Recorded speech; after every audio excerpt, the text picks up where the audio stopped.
Sometimes we just have to make the mistake ourselves. There's no other way I think you can look at it. Penn Entertainment have bought into Barstool for, what was it, 550 million, sold it back for a dollar, excuse me, wrong currency. And then they doubled down on their strategy, which had failed. And, Barstool is an aggressive brand. It seeks a younger alternative generation. But, ESPN, let's double down on that, right? Because ESPN Bet will work. It's a household name. Everyone knows it. Everyone trusts it. And you're sat there thinking, okay, I get it. The Penn investment in Barstool didn't work, but that doesn't necessarily mean that betting on a brand name won't work. The challenge with that is, and I pointed it out at the time, and I think many others, particularly from the UK market, pointed it out as well, which is just because a brand is a household name and trusted for news and content in a space doesn't mean it will suddenly become a viable betting platform. There's plenty of white label betting technology and betting tools out there. So any brand could ostensibly become a brand that works in the betting and gaming space, but it's just not as simple as that. I mean, I spent years looking at the Racing Post and thinking, was that an interesting betting platform? Was that something that you could say, actually, given that horse racing is the number one or number two betting sport in the UK, was there a viable platform there to become in its own right a betting platform and not just an affiliate for others? The most obvious one in the UK is Sunbet. Sun Bingo is enormously successful.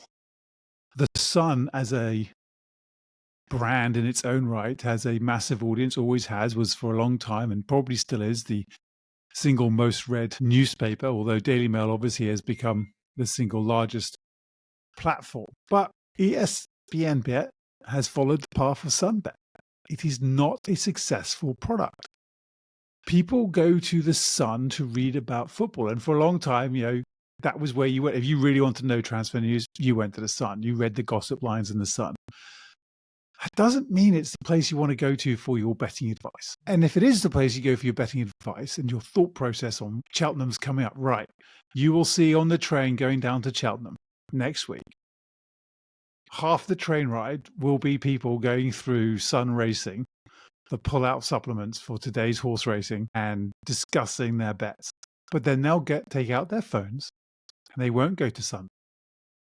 They'll go to Bet365, they'll go to Paddy Power, they'll go to Betfair, they'll go to Ladbrokes, William Hill, all sorts. The likelihood of Sunbet being on that list, anywhere near it, zip. So when Penn came out and said they were going to bet big on ESPN, excuse the pun, the first thing that came to mind was Sunbet and saying, look, this won't work. We've seen this. We've seen it in other countries. We've seen it with multiple brands in the UK.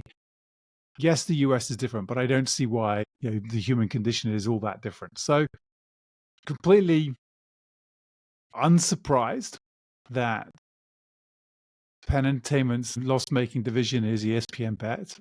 Completely unsurprised. The conversations are there that it will be shut down next year if it doesn't turn around. All of this is pretty obvious stuff. It doesn't mean, of course, that betting isn't growing prolifically. It just means, you need to find a brand proposition that resonates.